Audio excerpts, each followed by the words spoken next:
It is indeed a great privilege and a pleasure to be with you today. I'm wondering, I would guess you probably know how famous your community is. Do you know that? No, I'm talking about the town of Napa.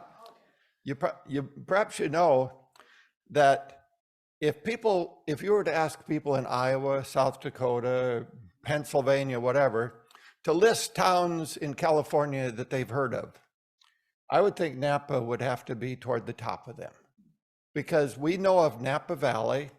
We know that that's where you grow a lot of grapes and you produce a lot of wine. I assume that's still true. I mean, that's historically been the case.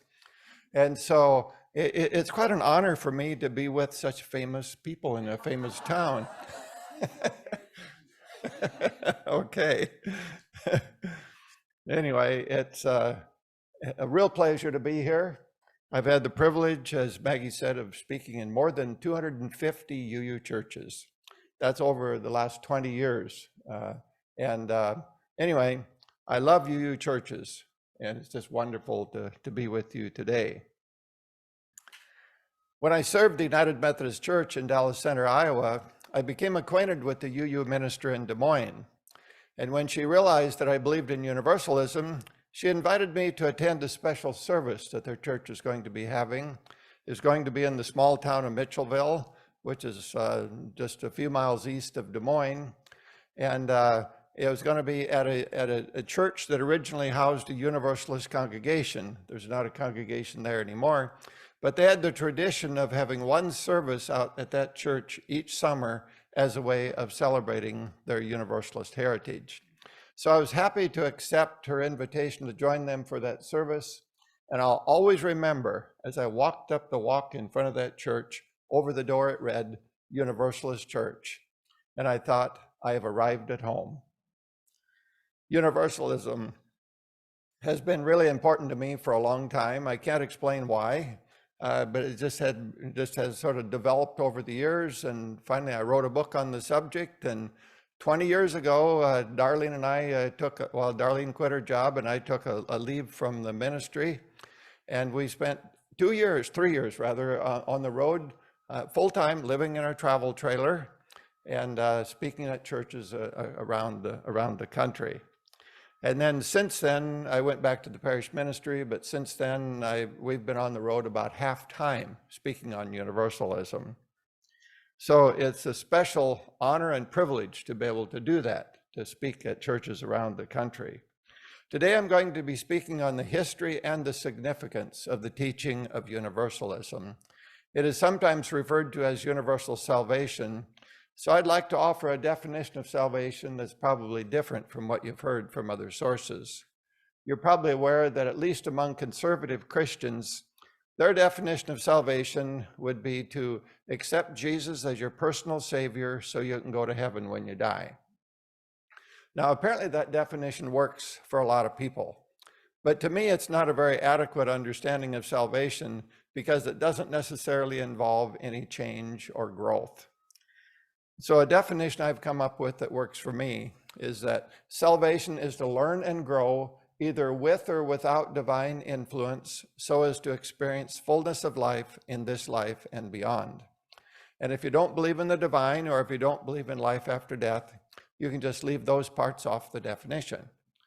So to me, the most basic understanding of salvation is to learn and grow so as to experience fullness of life. So in contrast to what a lot of people believe, I reject the idea that a lot of people are going to spend eternity suffering in hell. Instead, I believe that everybody is eventually going to experience salvation or fullness of life. And for certain individuals, if that doesn't take place in this lifetime, I believe it will take place sometime beyond. During the time of Jesus, it was commonly taught in most of the religions of the day that the vast majority of people were going to spend eternity suffering in hell.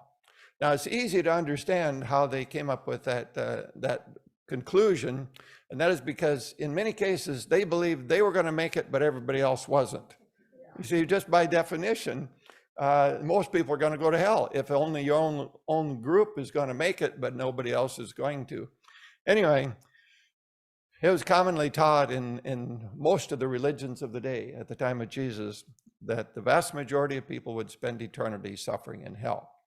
There was at least one good exception to that, and they were the Zoroastrians. You perhaps know that the Zoroastrian faith was developed in the area of Persia, which is where the current country of Iran is. It was developed in the 5th and the 6th centuries before the time of Jesus. And the Zoroastrians were Universalists. Isn't that wonderful? I mean, they beat all of us to the punch by more than 2,000 years. I think that's just magnificent. Also, Jesus, in contrast to the conventional thinking of the day, also it's clear to me that he rejected the teaching of a God of eternal damnation. There are many, many passages of scripture that support the teaching of universalism.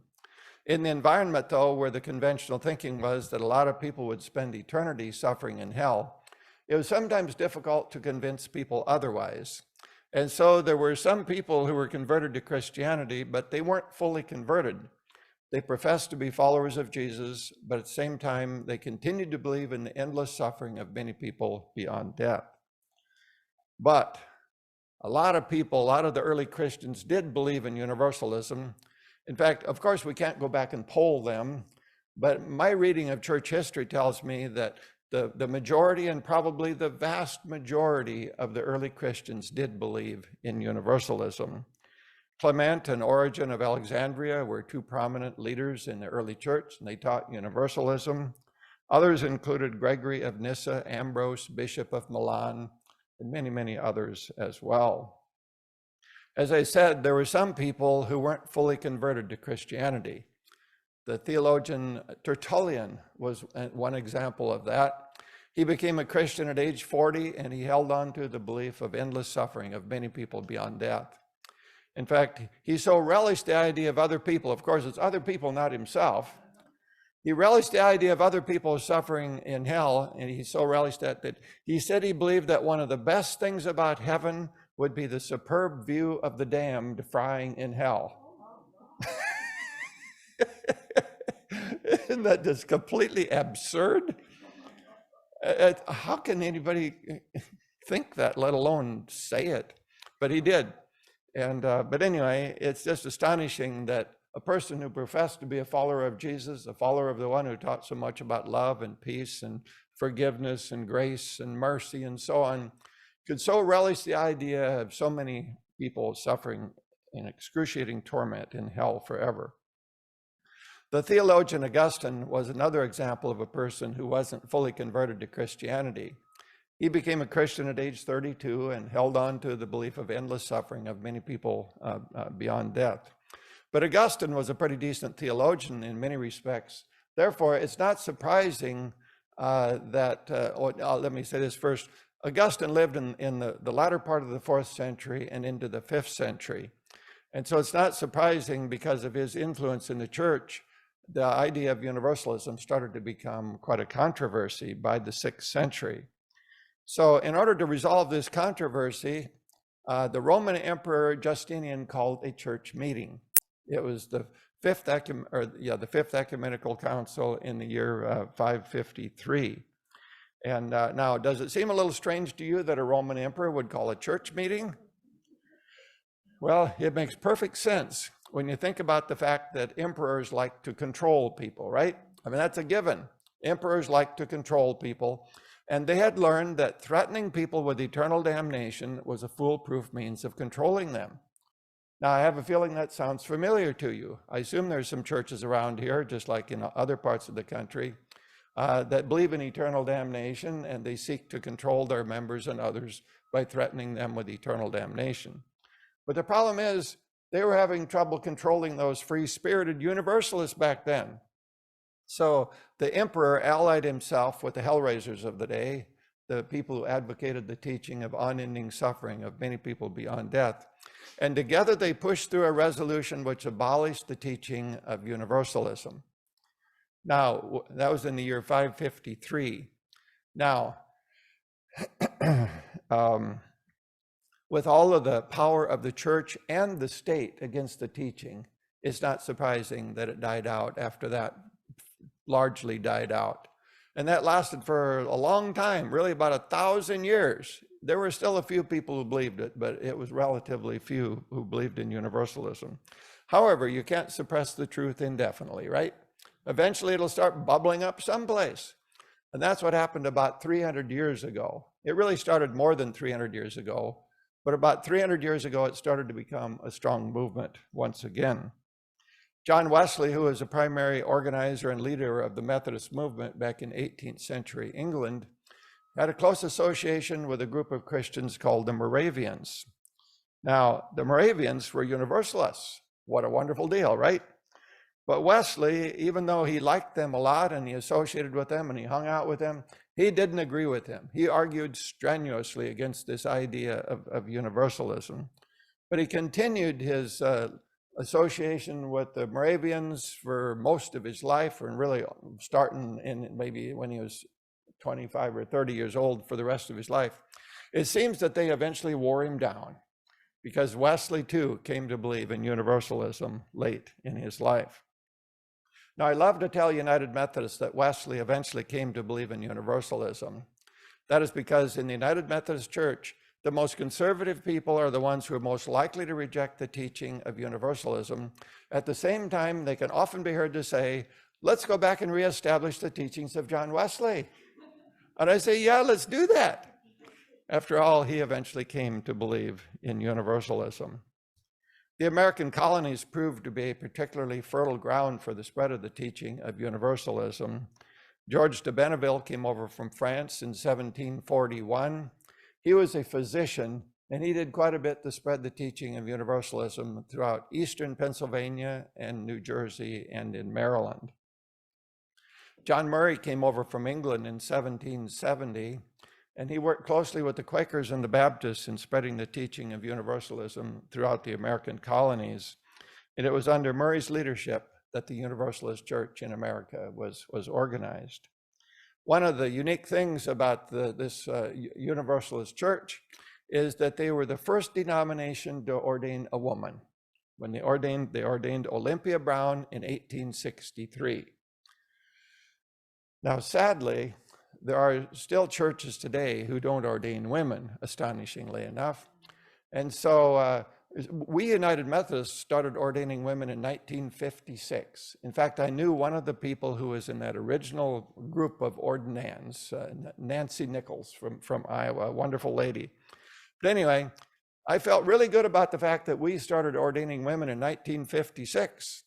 That is, I felt really good about it until I learned that the Universalists beat us by almost 100 years when they ordained Olympia Brown in 1863.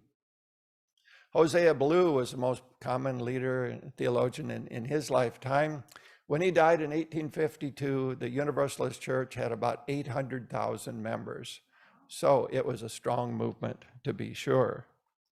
The teaching of universalism hasn't been espoused only by Universalists or Unitarians for that matter, but has been espoused by leaders and theologians of other denominations as well. For example, back in the 19th century, there was a German theologian named Friedrich Schleiermacher. I wonder how many people here have heard of old Friedrich? Anybody here heard of Friedrich Schleiermacher? See, obviously, that's pretty close to par for the course. I find maybe 2% of the people, more or less, that where I speak, have heard of Friedrich Schleiermacher. But he was a fine theologian, a strong advocate of universalism, and besides that, I just like to say his name. Friedrich Schleiermacher. I love that name. It just seems to me it ought to be the envy of the civilized world to have a name like that. Anyway, in the 20th century, there were many other prominent theologians who taught universalism, even though they didn't necessarily use the term universalism, including Dietrich Bonhoeffer, Karl Barth, Paul Tillich, Leslie Weatherhead, and many others as well. So the teaching of universalism has a long, rich history. And, it was around for more than 500 years. Just think about that. That's a long time. It was commonly believed for more than 500 years following the time of Jesus, and then especially again for the last 300 years as well. So you might wonder, Why is this teaching so important to me as a United Methodist minister? Because that's not a part of our teaching. In fact, the closest thing to official doctrine in our church is the Articles of Religion in our Book of Discipline, even though we're not that strict on it as some churches might be. But there's one of our Articles of Religion that says some people are going to go to heaven and others are going to go to hell, and that's the way it will be for eternity. So why am I a United Methodist minister, a strong advocate of universalism? So why am I swimming upstream in my denomination? Well, obviously, it's something that's really, really important to me, or I wouldn't be doing it. One of the reasons this is important to me is the teaching of a God of eternal damnation turns many people away from God. People know that they would never, ever even consider punishing their own children without end. In fact, it is indeed literally an insane concept, isn't it? Because we know that when people torture their own children, where do they end up? They either end up in prison or in a mental hospital. And so to torture people excessively, or even a little bit for that matter, is literally an insane concept. But they say that's what God's going to do. Going to torture naughty people forever. I mean, give me a break. That is just absurd. Anyway, the teaching of a God of eternal damnation turns many people away from God. Sometimes they become atheists. Now, I need to acknowledge that I've learned a lot about atheism from UUs, and I'm grateful. When we went on the road, I knew a little bit about atheism, but not much. But one of the high points of speaking at UU churches across the country is I've met a lot of wonderful atheists. Now, I've met a lot of wonderful people of a great variety of faiths in UU churches, for which I'm thankful. But for some of them, they find atheism to be a thoughtful, responsible, mature way to approach life, and it works for them. For people for whom atheism works, I really don't have a difficulty. But in other denominations, when people become atheists, it often is not such a positive thing. And that is because if they are atheists and there's no God, they still have in the back of their mind the teaching of a God of eternal damnation. And if there's no God to rescue them, then they can sometimes conclude that they are going to go to hell. And that can lead to despair and meaninglessness. So we all want to make the world a better place. And that's what motivates me more than anything else to travel around the country speaking on universalism. We all want to make the world a better place. But it seems to me we're not going to accomplish too awfully much in that regard, as long as the teaching of a God of eternal damnation continues to prevail in most churches and in society at large. And that is because people's perception of God has a powerful and direct influence on how they live their lives. If people believe that God is judgmental and condemning and cruel, then it's very, very easy to justify living that same way themselves. It's like the old song, One Tin Soldier goes, "Go ahead and hate your neighbor. Go ahead and cheat a friend. Do it in the name of heaven. You can justify it in the end." Sadly, I see people in our own country and around the world every day seeking to justify evil behavior in the name of heaven, in the name of God. And it's much easier to do that if we believe that God is judgmental and condemning and cruel. On the other hand, if we believe that God is loving and kind and merciful and gracious and patient, then we're much more likely to live according to those standards. This is of enormous significance. I believe if we're going to change the world for the better, perhaps the most important single thing that we need to do is to change people's perception of God. It's difficult to raise people's behavior above their perception of God. There's a man named Robert Short who wrote a book called Something to Believe In. And one of the things he said in that book is that people tend to resemble the gods they serve. I think that's profound. People tend to resemble the gods they serve. And so what we need to do is to change people's perception of God, to change their perception of God from being judgmental and cruel to that of loving. During the Civil War, Abraham Lincoln was sometimes criticized because he loved his enemies too much. He was told, "You shouldn't love your enemies, you should seek to destroy them." To which Lincoln replied, Do I not destroy my enemies when I make them my friends? Isn't that profound? Do I not destroy my enemies when I make them my friends? Abraham Lincoln was a Universalist. He rejected the teaching of a God of eternal damnation. He believed in universalism. He believed in the power of love and the preciousness of each individual. And because of that, he could love even his enemies. And what a difference that made in how he lived his life. It seems to me that we who believe in universalism are called to live the same way. We're called to rise above being judgmental and condemning and cruel in order to transform the world with love. So we who believe in universalism have a wonderful and a powerful message to share with the world. Again, Robert Short, in his book, Something to Believe In, he says, there is too much at stake for us to allow ourselves to be intimidated by the wrathful self-righteousness of the hell-raising gloomy doomies. Isn't that a mouthful? There is too much at stake for us to allow ourselves to be intimidated by the wrathful self-righteousness of the hell-raising gloomy doomies. Then he goes on to say, therefore, our witness to them should be just as aggressive and unambiguous as theirs has been to us. Fundamentalists can be intimidating, can't they? They go around quoting the Bible and asking people whether or not they're saved. They exhibit such confidence, so they can be intimidating. But I say, let's not be intimidated by them. After all, we are the ones with the good news. They, in contrast, they spread a teaching that is divisive and leads to cruel and inhumane behavior and justifies abuse. With their understanding, it's really no big deal to torture people, whether it's at Guantanamo Bay or wherever. After all, they believe that God tortures people forever, and if it's okay for God to torture people, surely it must be okay for us to do it. Besides, the torture that we might inflict upon others, whether it's waterboarding or whatever, is nothing compared to the torture that they say that God will inflict upon people forever in a literal lake of fire, no less. So we who believe in the power of love and the preciousness of each individual, who believe in universalism, have a really important message to share with the world. So it's important that we not be intimidated. The teaching of a God of eternal damnation leads to wars and racism and oppression and abuse, while the spread of the teaching of universalism leads to equality, respect, love, and dignity for all. So I say, let's not be intimidated. Instead, let us freely and boldly proclaim to the world the wonderful message of universalism, and the world will be infinitely better off because of it.